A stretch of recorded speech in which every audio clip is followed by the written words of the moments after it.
So here are 5 go-to English games perfectly suited for elementary school, junior high school classrooms. These games are fun, they're flexible, they're tremendously popular with the students, and they're easy to prepare. What's not to love? Let's get into it. Game number 1 is a real go-to of mine. This is Sugoroku, which is chutes and ladders or snakes and ladders, depending on where you grew up. This is a very simple roll your dice and move your piece down the board kind of game, with the stipulation that the student, whoever is moving their piece, has to say the English that they land on. And I tell the students, if you can't say the English, you can't actually move your piece. But of course, everybody helps each other out, or they could raise their hand and ask if they forget. I beg you, please, if you play this game, make it colorful and appealing to look at. I have seen some but ugly Sugoroku games out there, just unadorned, undecorated. You need lots of bold primary colors here, thick lines, curves, little pictures here. I got capybara. The students think I'm absolutely obsessed with capybara. The fact of the matter is I couldn't care less about capybara. But in this case, they fill up the empty spaces here in a cute way, and everybody's happy, right? So for the game content itself, 80% of these spaces here are just simple vocabulary items. There are a couple of physical challenges in here. This says, James to high touch shite ikimashou, James being me, of course. And this just means go up and do a high five with James. Has nothing to do with English, but it's fun. This one down here says, go up and touch the blackboard. Again, has nothing to do with English, but the students giggle, the younger kids particularly, they giggle when they go up and they touch the blackboard. I also use some full sentences or questions that the students have to say in English. This one here says, for example, it says, Watashi wa getsuyobi ga suki desu, which in English would be I like Monday or I like Mondays. Common mistake in playing this game is to have the students use their own erasers as the pieces for the game. The problem with that is this. Erasers or anything sort of chunky and opaque, when you put it down over the space, you can no longer see the picture, the English that you're supposed to be saying in that space. My solution, therefore, is to use not erasers, but I hand out these. These are small pieces of colored, sort of transparent plastic called ohajiki in Japanese. You can go into the 100-yen shop and buy sets of these. And I just sort of build my own sets of, like this, 5 colored pieces of, translucent, transparent plastic with, I don't know if you can see it in here, with 1 die in there, 1 dice, 1 die. This game, Sugoroku, is best played in groups of 3 or 4. 5 is too many, I find. Final pro tip for this game, if you find that some students have finished the game and you still have a couple of minutes left in the class, have the students, they've gone start to finish, and now all students are here in the finish, have them go backwards, finish to start, so to make the return journey. This time, however, when they roll their dice or roll their die, if they roll a 2, they move 4. And if they roll a 6, they move 12. In other words, you go back at double the speed, sort of warp speed. Again, the kids love this, and it's a way of filling up a couple of extra minutes if a group is finished early. Next game, game number 2, Connect 4. Now, again, this is a game of my own creation. I haven't seen anybody else playing it, although I can't imagine that nobody else is playing a similar game. You simply build a 5x5 grid with English vocabulary items in each of these 25 cells, short sentences too. The idea of the game is that students take turns putting their pieces on the board with the object of putting down 4 in a row. The first person to get 1, 2, 3, 4 of their pieces in a row in any direction, vertically, horizontally, diagonally, is the winner. Now again, for the preparation, I have these little bags of 24 colored pieces of plastic. Again, it's a non-zero investment that I make at the 100-yen shop. In any case, you want to make sure to have the students sitting side by side rather than facing each other. The reason is you want to have them looking at the paper from the same direction. Depending on how much time you have, because each game only takes maybe 2 or 3 minutes to play, you may have the students play 2 or 3 times, for example. You can also experiment with pausing the game and telling students, okay, now you need to change partners or something, change your teams.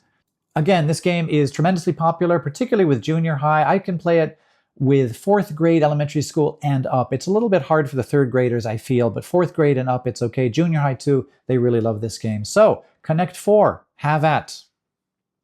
Next game, game number 3, Bingo.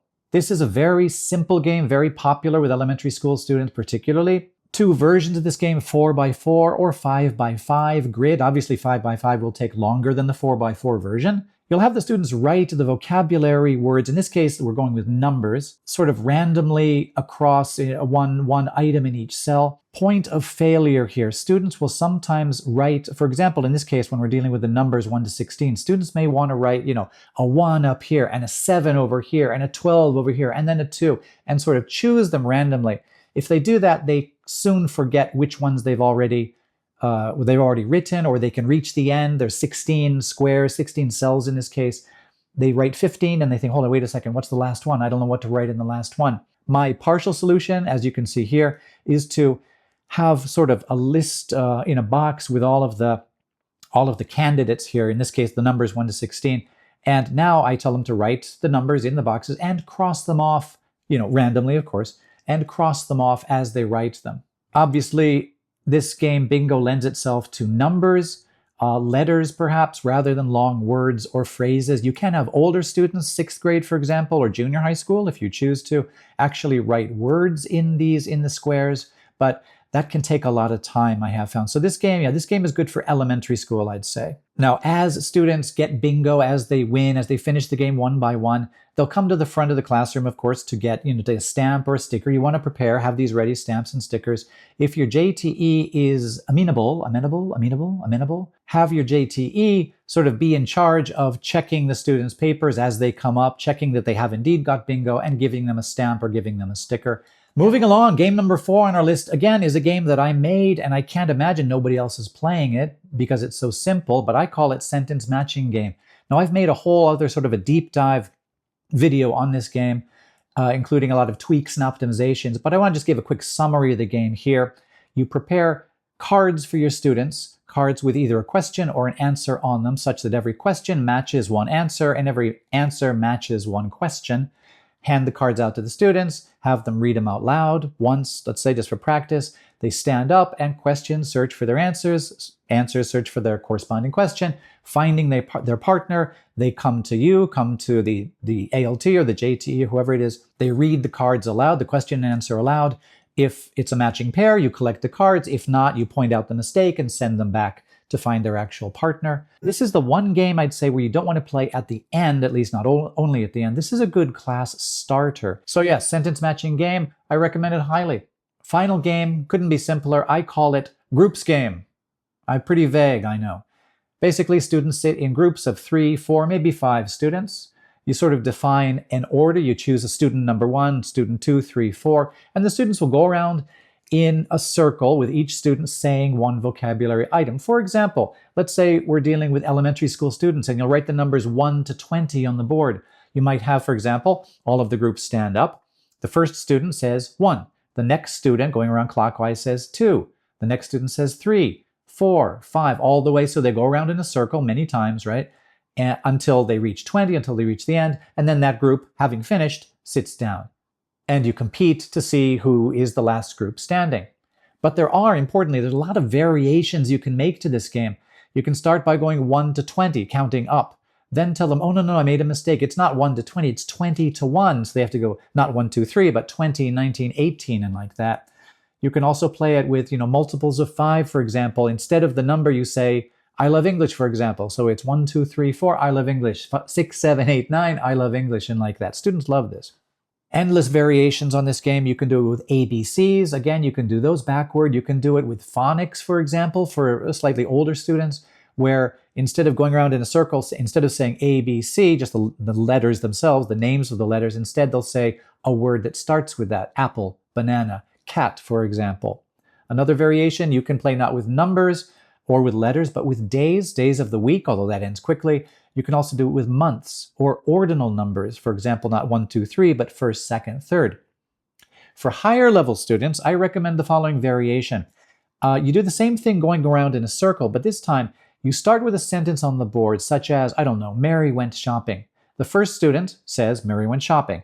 The next student says the same sentence, but adds one or more words to the sentence. Mary went shopping yesterday, for example. The next student says that sentence, adding 1 or 2 words. For example, Mary and her sister went shopping yesterday. Mary and her sister went shopping at Aeon yesterday, and so forth and so on. And you keep going around, let's say a minimum of 2 times around the group, making the sentence bigger and bigger and longer each time. A final variation on this game, and this is for higher level, second or third grade junior high. I'd say this game can be quite hard if I'm being honest, but here it is. You start with a sentence on the blackboard. For example, Mary went shopping. That's fine. And you don't say that sentence again and again and again, making it longer. Instead, the next student says the next sentence in the story. So for example, if the first student says Mary went shopping, the next student may say something like, she bought a loaf of bread. The next student says, as she was leaving, she saw her friend.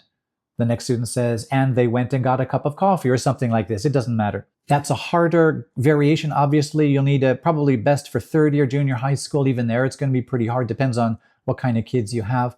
But very flexible, very fun game here, the groups game. Have at. Yeah, hope you enjoyed that. Okay, that's it. Those are my 5 games for you guys. I hope they're useful to you. I really enjoy making these videos, by the way. I don't give a rat's ass if you like and subscribe, but if you want to ask a question or leave a comment down in the comments, I do read and respond to all of those. So thank you again for watching, and I'll see you in the next one. Cheers.